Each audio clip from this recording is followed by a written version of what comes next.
Hello, this is a segment taken from a previously recorded webinar. Over the next few minutes, you'll hear from two IT directors from Fox Entertainment Group. They'll discuss how they use Cloud FastPath to migrate 50 terabytes and thousands of users to Box from around the globe. The full webinar is available on our site at cloudfastpath.com. Enjoy! Chris Johnson speaking. So Fox has been on an interesting journey. If we look at our organisation, and I'll talk specifically today around Fox Filmed Entertainment, which was the group that I'm a part of, we're effectively in the business of creating content to entertain audiences all over the planet, whether that's in a format for television or whether that's in a format for cinema. And for us, the idea of collaborating as a business is absolutely critical and essential as we release content, as we work through marketing plans, and we try to gain excitement and generate interest for that particular product or piece of content. But we're also sitting squarely in that band, as Cheryl outlined, of organisations who actually invite external parties into our collaboration platforms. That's essential for us in the distribution of our content, but it's also essential that we maintain security around that particular content. And to that end, there are many systems within our complex organisation, but one of the ones that I guess we've looked at in the last 12 months with a lot more focus is actually in the cloud space for general file management and distribution. And for us, we settled on a product called Box, which has a particularly good brand and for us is proving extremely successful. And the motivation for us was really driven by this geographical distribution for us as an organisation. We rely heavily, as I mentioned, on our people effectively, I guess, and efficiently collaborating as we create and distribute that content. And the need for collaboration being external meant that we had to lessen the need on IT resources, setting up FTP servers, for example, or constantly changing permissions on file structures and directories, or as Cheryl mentioned, heavily relying on email as a transport mechanism to send content around. And of course, once the email's left your inbox, you don't know who has chosen to forward that email on. So implementing a cloud-based storage platform for us made a lot of sense. Whilst we were driven by a heavy desire to increase our capacity and effectiveness in collaboration, we were also somewhat driven by a desire to improve our security around content distribution. And we've been moving towards, over a period of time, what we call our zero footprint initiative, which is to reduce the volume of infrastructure in premises around the world. So we targeted, outside of North America, we targeted 27 cities around the world with 28 physical file servers running your classic Active Directory style file sharing. And looking at that data, it summed in excess of 50 terabytes of information that wasn't the actual core assets that we distribute to cinema or into a digital medium, but was all of the supporting material around planning for that release, storyboarding, some of the ideas and what have you for how we would release that content. How did we take that information and put it into a format that would allow our people to better collaborate was where Box came in. And we made the decision to actually centralize the leadership of this particular migration rather than attempting to do this in three major super geographies, that's EMEA, APAC and Latin America. We coordinated that effort out of Asia Pac in this particular instance, but using resources from across the globe. And one of the resources joining me today, David Barker, actually headed that migration for us at a technical level out of London, and it worked particularly well. We'll talk a little bit about the technology stack in a moment that we used from our friends at Tavella. But ultimately for us, the motivation was not only to increase collaboration, not only to further secure our content and provide an easier means of, sharing content with external parties in a secure manner, but also to try to help IT move higher up the value chain within the organisation. We weren't gaining any real credibility within the organisation, spending so much time administering infrastructure and simply modifying, changing and managing file taxonomies and acres and acres and acres of files that were aging and not necessarily top of mind for people, certainly from a taxonomy creation perspective or metadata tagging perspective. And we also wanted to move our business users, as of course IT moved higher up the value chain, into a position of greater self-help, where they were less reliant on us and more reliant, frankly, on their own understanding of the technology without a fear of the use of the technology and an ability to collaborate. So that's where Boxen came in, and the migration was very structured and planned. We certainly looked at the age of the content.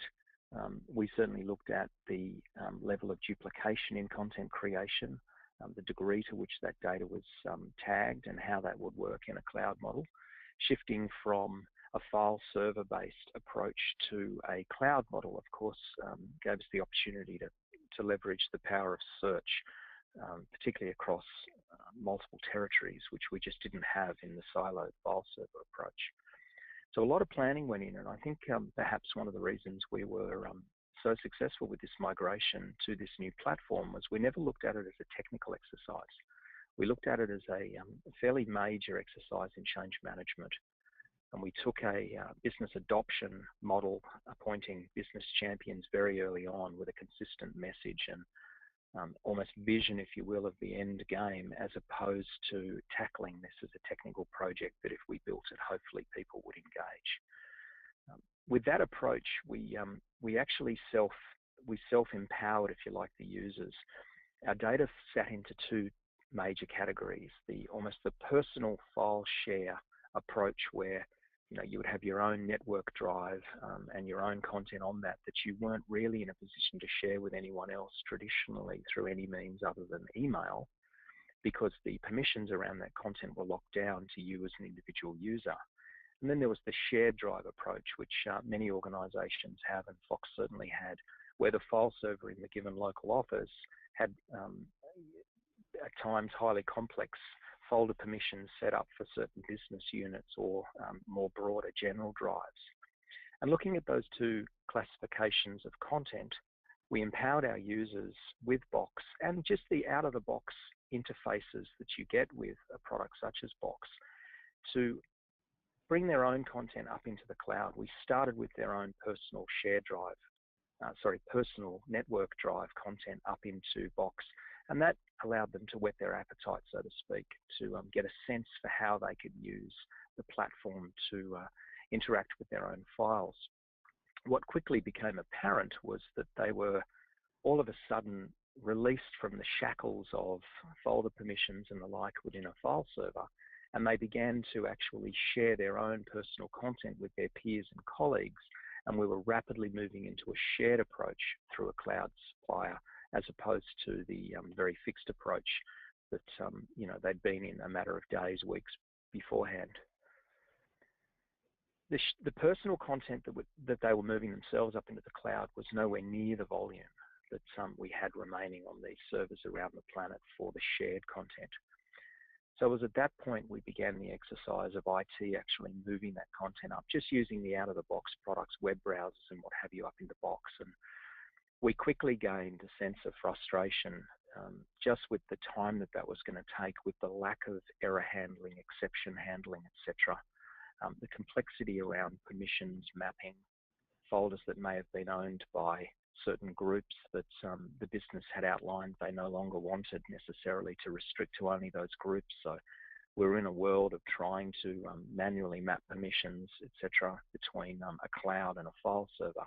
And it was at that point that we went to market and decided to have a look, actually working with Box in the first instance for the introduction, but having a look to see if there was a smarter way in which we could shift these massive volumes of content from so many geographically distributed cities up into the cloud without necessarily having to do this in situ in each location, and with a greater sense of accomplishment throughout it. A project of this size naturally had many stakeholders, and the ability for me ultimately leading this project to be able to report that progress was key. And I'm pleased to say we quickly found an organisation called Tavella, and in no time at all worked through almost a paper-based evaluation of their technology. And I have to say the willingness to share their success and help us understand their story with no obligation whatsoever was one of the most, I guess, inviting aspects of dealing with Tavella in the early days. We were quickly into a proof of concept. We set up different distribution points or aggregation points, if you like, from around the planet, in South America, in Asia Pacific, and in Europe, to try to test the smarts of this particular platform. And what was said on paper, we were quickly able to demonstrate in reality. And before I hand over to David to talk about the way in which we actually attacked that data, I'll just share quickly some of the killer features that Fox certainly used that in hindsight, when we look back at the manual approach of moving content into Box or any other cloud platform, I'm really just not sure how we got by until we implemented Tavella. But really for me, it was fundamentally the ability to be able to automate. To be able to use the full 24 hours in a day without necessarily having people work through the clock, to be able to pre-queue, if you like, these particular content migrations by city, by folder, to whatever granular level you wanted into the Box Cloud. The ability to be able to do what we call a dry run, where you can effectively test the migration from a particular source of folders with a set permission in place into, in our case, Box, and almost run a scenario whereby Tavella, Cloud FastPath, the platform, will tell you in almost a what-if analysis whether that will or won't be successful, whether you will break permissions, whether there are file names in the particular source directories that you're attempting to move up into your cloud provider are not compliant from a special characters perspective, and we had plenty of those in the early days. The ability to be able to map permissions, so you may have a folder structure owned in your source target into your destination that is just not applicable anymore. It may have been owned by a group that has disbanded as part of the migration, or it may be owned by an individual who's left the organization. Box's permissions are different to Active Directory, so you don't actually have the ability within the Box Cloud to have nested folder structure permissions in the same way that you do in a Windows file server in this instance. So you've got to be able to think about that in advance, because you can unintentionally move a whole heap of content up from Active Directory into a cloud provider and unintentionally grant access to a nested group of users that is just not the same as your ability to be able to lock it down on the source file server. Cloud FastPath handles that very well. It will actually tell you in advance, as part of this dry run, as to what's actually going to break, and you can use configuration files as part of the particular migration to then remap those on the fly. Saved us hours and hours and hours of work. Hierarchical permission structures I've talked about, but I guess the other feature for us is optimized data transfer. We were trying to shift content from cities with extremely low bandwidth in Latin America and in some of our locations across Asia, where optimization was key. And it's not uncommon in lower bandwidth situations for you to actually lose internet during a big migration.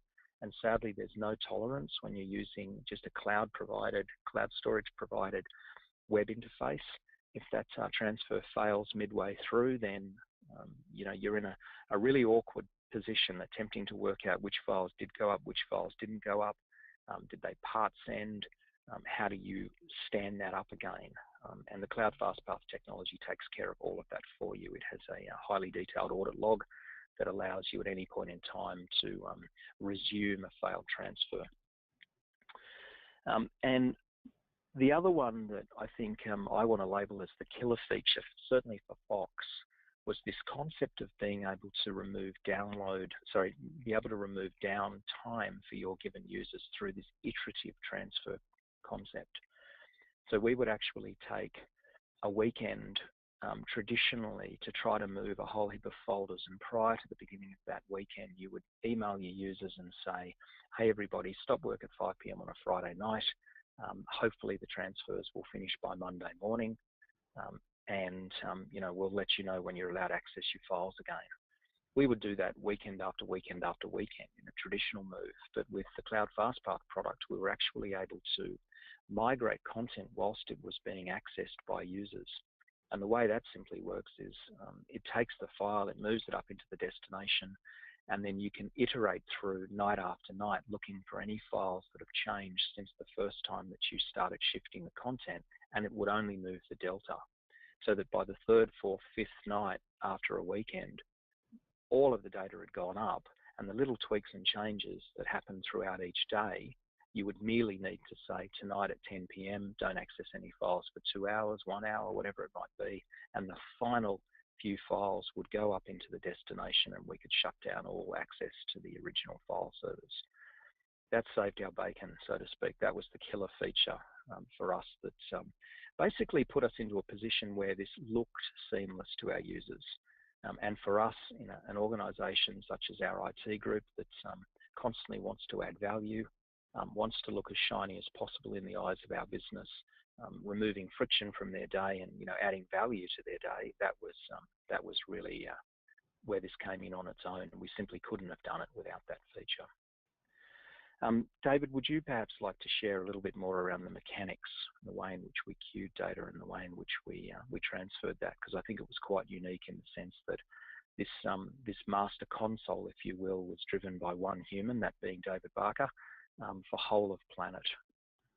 Over to you. Thanks, Chris. Getting up and running with Cloud FastPath is a pretty straightforward affair.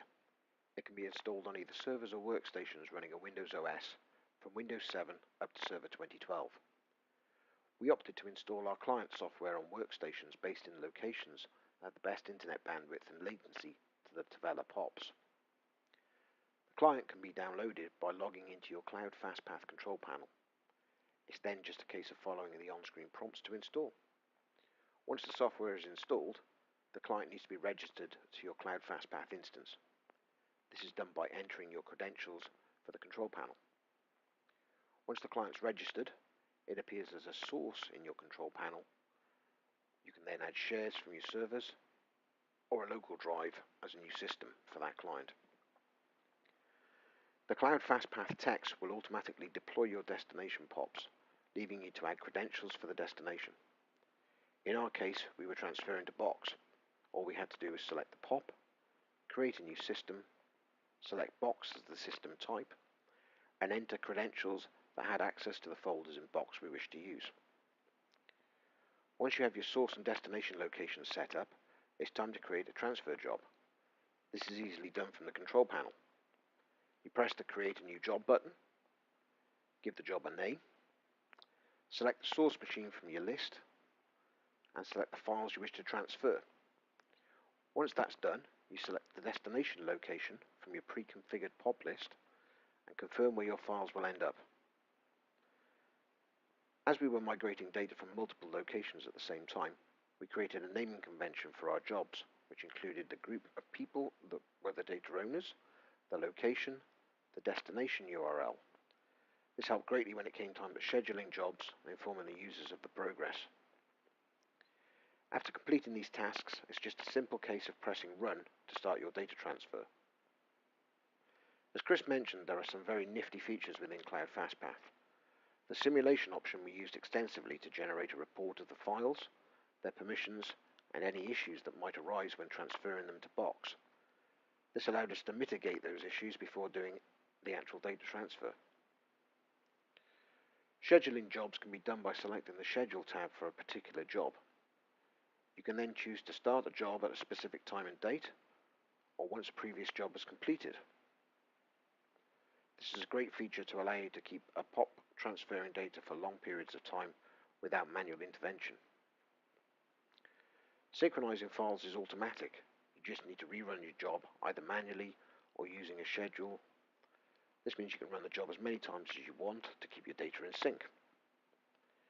You can even set the synchronization option to delete files, but caution with this, and a simulation beforehand is prudent with the option selected. All in all, Cloud FastPath was a great asset in migrating the 50 terabytes of data we had to Box. Great. Thank you, David and Chris. Thanks for watching. If you'd like to find out more, please visit cloudfastpath.com. Sign up for a free trial. We encourage you to try it out.